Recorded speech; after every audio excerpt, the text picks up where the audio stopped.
बाबा जी और हजूर जी की प्यारी संगत जी, राधा स्वामी जी, आपका हमारे चैनल में स्वागत है।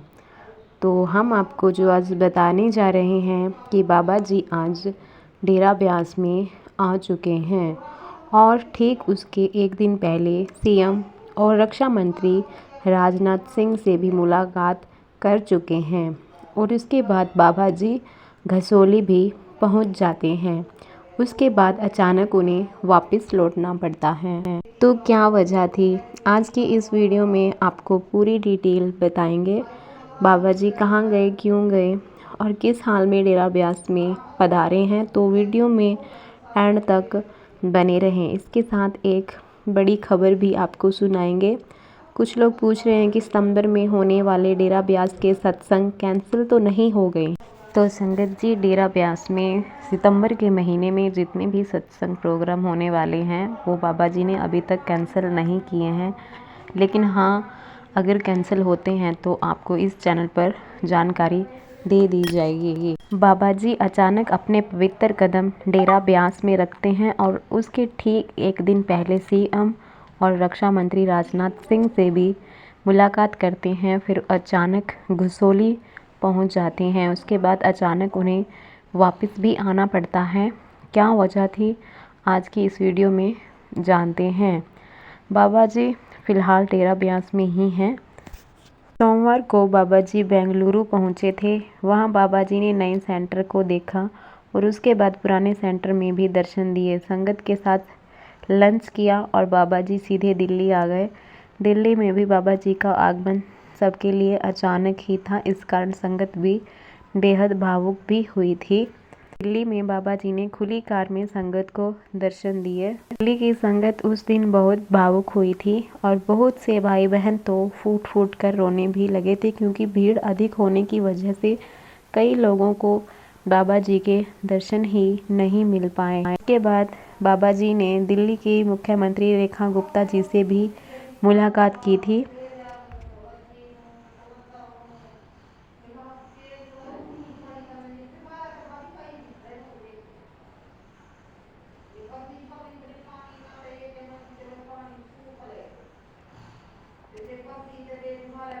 और दिल्ली के बाद बाबा जी सीधे चंडीगढ़ गए। रात को बाबा जी चंडीगढ़ में पहुंच चुके थे। चंडीगढ़ में ठहरने के बाद सुबह ही बाबा जी जो हैं कसोली चले गए थे। बाबा जी कसोली इसलिए गए थे क्योंकि बाबा जी ये देखना चाहते थे कि माहौल अच्छा हुआ या नहीं, यहाँ पे अभी बारिश हो रही है या नहीं, बारिश ज़्यादा है कम है, इसलिए बाबा जी यही सब देखने के लिए कसोली पहुंच गए थे। बाबा जी जब चंडीगढ़ की तरफ जा रहे थे तो तेज मूसलाधार बारिश हो रही थी। चंडीगढ़ में सूखना झील है, वहाँ के फ्लड गेट खोले गए थे, जिस कारण पूरा इलाका पानी से भर चुका था।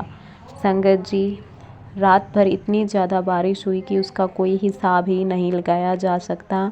जब बाबा जी की कोठी की तरफ जा रहे थे, रास्ते में पानी ही पानी जमा था। कसोली से लौटने के बाद पानी इतना बढ़ गया था कि बाबा जी को अपने बूट पहनने पड़े, उनके चरणों को वह पानी छू गया और यह दृश्य अपने आप में भावुक कर देने वाला था। वह मालिक, वह सतगुरु जिन्होंने कभी आराम की परवाह नहीं की, आज उन्होंने भी मोजे पहने, बूट डाले और हाथ में बूट उठाकर सीधे अपनी कोठी की तरफ चले गए।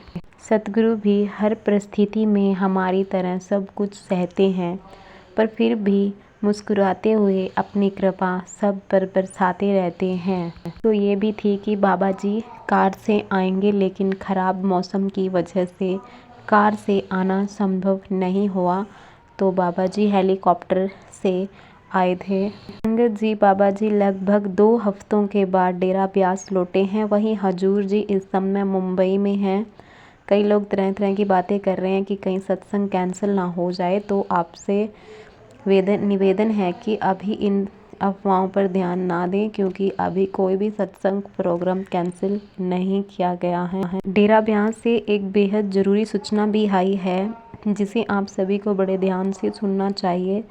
संगत जी, तारीख रविवार को उन बच्चों के लिए ऑडिशन रखा गया है जिन्होंने बाबा जी और हजूर जी के सामने शब्द गाने की इच्छा जताई है, जिससे बच्चे को सिलेक्ट किया जाए। उन्हें बाबा जी की कृपा से भंडारे पर ही शब्द गाने का सौभाग्य मिला है। रविवार को डेरा ब्यास पहुंचकर ऑडिशन देना होगा, फिर उन बच्चों का चयन किया जाएगा और उन्हें बताया जाएगा कि कौन से सत्संग और किस तारीख को उनकी ड्यूटी लगेगी। बाबा जी और हजूर के चरणों में सेवा का एक अनमोल अवसर है। सच मानिए, मालिक की दया मेहर से ही ये सौभाग्य मिलता है। सभी दोस्तों से निवेदन है कि बस ब्यास का जो मौसम है इस समय बहुत ही बरसाती सा बना हुआ है, बहुत बरसात है। तो अगर आप ब्यास जा रहे हैं या जाना चाहते हैं तो कृपया अपने साथ गर्म कपड़े ज़रूर लेकर जाएं। बुजुर्ग और छोटे बच्चों का भी खास ध्यान रखें। यह ना सोचें कि वहाँ पर गर्मी होती है, बल्कि इस समय वहाँ का माहौल जो है वो ठंड नुमा हो चुका है। वहाँ पर बहुत ठंड हो रही है। दोस्तों, बाबा जी डेरा ब्यास पधार चुके हैं। वे दरिया का दौरा भी करेंगे और आसपास के इलाकों का भी जायजा लेंगे। साथ ही बहुत सारी सेवाएं लगने की भी संभावना है। हो सकता है कि बड़ी संख्या में संगत को भी डेरा ब्यास में बुलाया जाए। संगत जी सेवा के लिए भी डेरा आगे जा सकता है और ज़रूरत पड़ी तो संगत के लिए भी लंगर तैयार किया जाएगा। आगे किन किन सेवाओं की ज़रूरत पड़ेगी उसका जिक्र आपको आने वाली वीडियोस में मिल जाएगा। इस समय डेरा ब्यास के अंदर भी पानी भर चुका है। आप सोच रहे होंगे कि शायद डेरा ब्यास में बाढ़ आ गई है, तो ऐसा नहीं है। दरअसल बारिश कुछ ज़्यादा ही हो रही है, तो जितना भी पानी डेरा ब्यास के अंदर इकट्ठा होता है आमतौर पर वह दरिया में चला जाता है, लेकिन अभी दरिया भी पहले से भरा हुआ है, तो इस कारण यह पानी वहीं पर ही जमा हो रहा है। संगत जी इस समय सीवरेज भी उल्टा बैक कर रहा है, यानी पानी की निकासी हो ही नहीं पा रही है।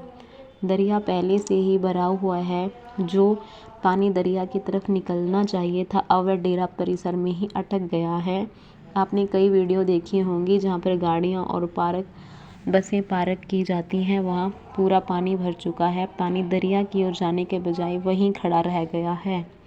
इतना पानी होने के बाद ब्यास के आसपास के कई गांवों में भी पानी भर चुका है। इस समय हम यही प्रार्थना करते हैं कि मालिक हम सब पर रहमत करे और बाबा जी के चरणों में ये अरदास है कि सभी सुरक्षित रहें।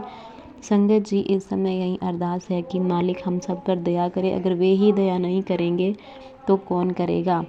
इस वक्त ब्यास के कई गांवों में भी पानी घुस चुका है। सरकार ने हालात को देखते हुए पूरे पंजाब को आपदाग्रस्त क्षेत्र घोषित कर दिया है। इतनी भयंकर बाढ़ पहले भी कभी नहीं देखी थी। जलंधर की हालात तो बहुत ही ख़राब हो चुकी है। वहाँ की छोटी नदियाँ नाले भी पूरी तरह से भर चुके हैं। इसलिए अगर आप ब्यास से आना चाहते हैं तो कृपया अपने साथ गर्म कपड़े ज़रूर लाएं जी। राधा स्वामी जी।